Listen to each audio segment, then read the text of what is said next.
Can I take Hydro? Maybe. Okay. Okay, let's try that. Let's try the Hydro. In random battles, I would play Cheshire for AA for sure. Here, let's try it with the Hydro, just because I'm curious. Now, this is a ship that does get the heal, right? So this is a ship that's going to play more like a Japanese cruiser, more like Albemarle. She's, the 234s hit like trains, and these guns reload faster than Albemarle's. Albemarle gets a 15-second reload, Cheshire gets a 12.5. It's the same hull. You're dealing with the same crazy citadel that you can just get smashed from any angle, any battleship that shoots at you. But the guns are solid. The handling is decent. She's got the super heal. So, you know, there are worse ships you can take. And it's not a ship that I'm going to say is, you know, a recommended ship. But if you have one and you want to, you know, again, scraping a snowflake off, whatever, she's perfectly fine. I don't either, Grunty. Honestly, if you're looking for a tier 8 cruiser with a heal to play, you're going to reach for an Otago or an Edinburgh or an Eugen or something like that. Well, I'll say this. This ship versus Eugen, I think, is a closer match than this ship versus Otago. Otago is probably unquestionably the best tier 8 premium cruiser you can take into ranked situations. I would argue that Baltimore is probably the best tier 8 cruiser you can take, period. But in terms of premiums, I think Otago is better. Now, Eugen and Cheshire, in my mind, are a little closer than you think. Cheshire's going to put out more damage. Cheshire's going to put out more consistent damage. Her survivability is going to feel a little weirder than Eugen, right? Because you got 3 super heals here on a weak hull compared to 4 regular heals on Eugen's beefier hull, for lack of a better way to put it. You also have way better detection on this thing. This ship is 9.5 on the surface. Eugen is like 11 and change. So you have the ability to be a bit of a sneaky bastard in this ship in ways that the German cruisers can't. So it's a slightly different set of tools you have available to you, let's say.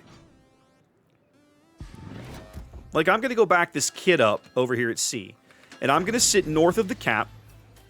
They don't have any radar. They don't have any planes. If I position myself well enough, and somebody comes around the corner to mess with my buddy, the kid, I can make a mincemeat of his day. You crazy son of a bitch, you did. Cowboy, thank you for the resub. Thank you kindly. She's not just a smoke balty flaming because Rochester doesn't have radar. Rochester gives up the radar for the smoke, and in a ranked format, I'd rather have the radar. 100% rather have the radar.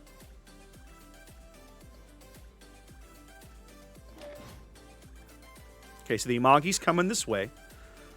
Right now, I'm intentionally letting the kid get out in front of me. I want him to be the guy that spots one of these other destroyers. He outspots both.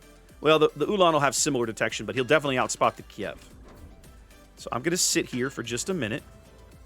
Troll at low speed. Sitting on my British acceleration. You see, my detection bubble does not reach the bottom of this cap. So as soon as anybody steps in here, if the kid can spot them, I can hit them. The struggle is the kid is lit. Yep, there he is.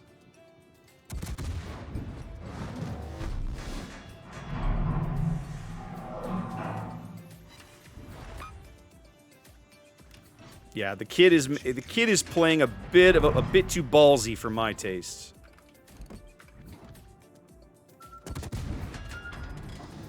Not sure whose torpedoes they are or how they have the range. I said they shouldn't have the range.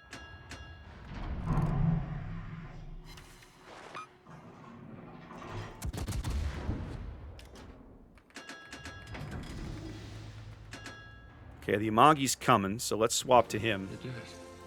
You crazy. Black Duke with the resub. Thank you much. Welcome in.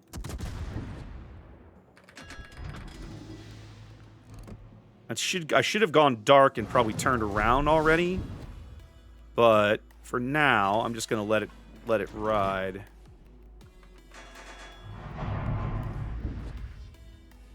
Okay. Okay, there we go. You crazy. Santa with the gifted sub. Thank you very much. Okay. We'll get back to some requests in a minute. You guys have put a ton of requests in here, which is awesome. I'm just kind of derping around with the British cruisers because we sort of got onto the topic. All right, now the Ulan's going to sneak away with his heel. I hate this Yumahari's position. There's no reason for him to go that far to the edge of the map. I'm going to double back to A. I think they're going to need the help with the Zeton.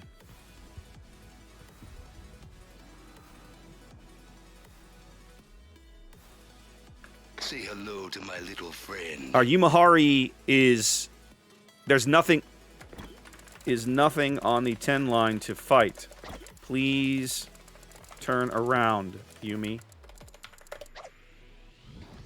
Okay, so the Ulan is directly up there in front of the Bismarck. Yep, Bismarck puts his Hydro up.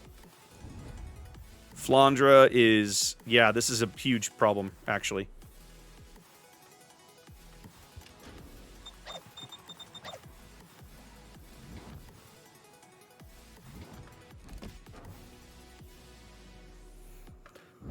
I'm gonna wait for the Amagi to fire.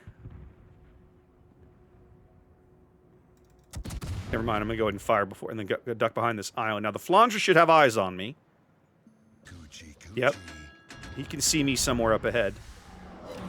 Ah, double fire on the Amagi feels good. Yep. Okay. So now I have a massive problem. This guy's right in front of me, already inside my detection radius.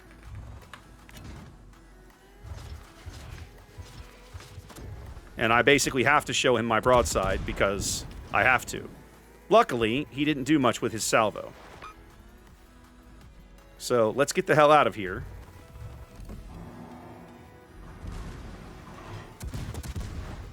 Damn. Desert road, no gas, and no chicks.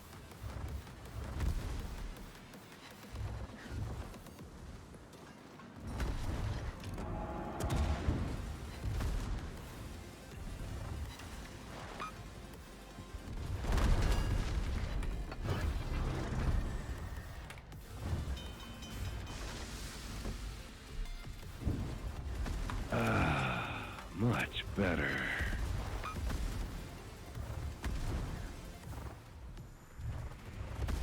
It's like a secondary build Flandra. Look at this guy.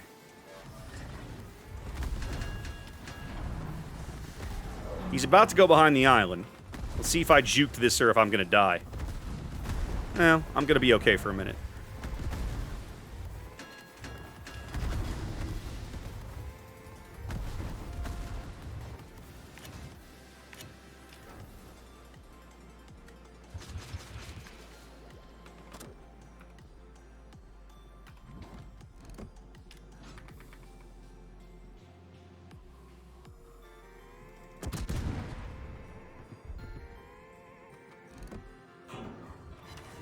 Hey, look, you're on fire again.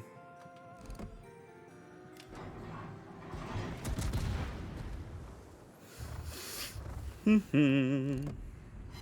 look, you're on fire again.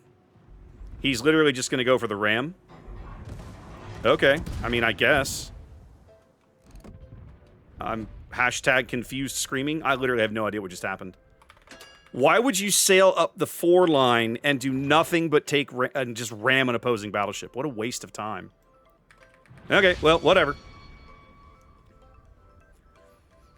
Yeah, I don't know what the Yumahari was doing there, but he was marginally useful in that he soaked up some damage at the end, so I guess we'll just let him have it. All right, so the Ulan and the Bismarck is all they have, or sorry, the Zeton is all they have left. I'm going to head back towards A, which was my original plan. Try to help with the Zeton, who's going to be dead long before I get there. So we'll just double back and see if we can maybe cap B or figure out something where this Ulan is. I have no idea where that guy is. He has no smoke, so he can't be sitting in smoke hunting the Bismarck. Okay, so he's still over here somewhere.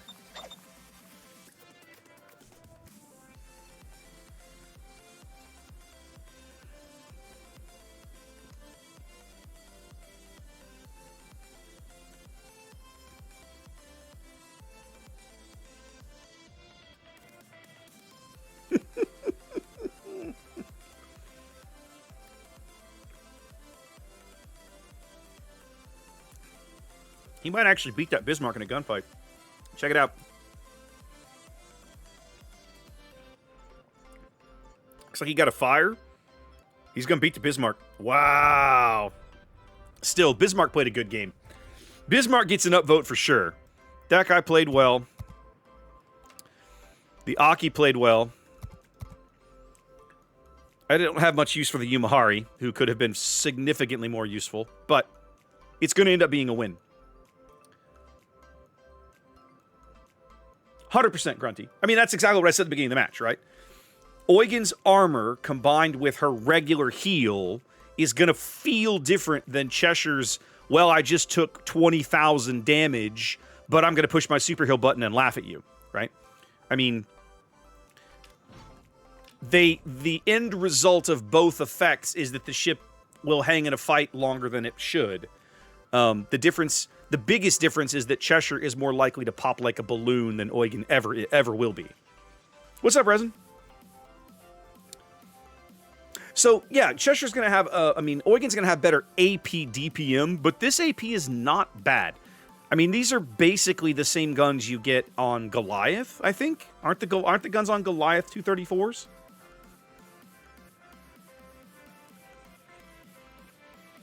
Yeah, okay, so it's basically, you're getting Goliath guns at tier 8.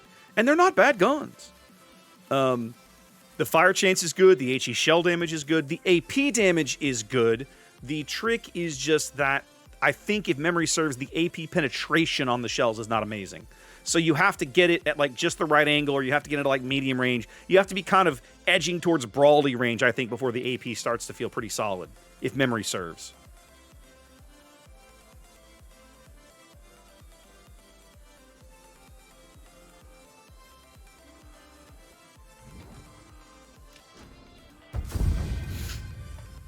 But it's a win. Cheshire churned out a whole pile of damage on a whole bunch of big battleships.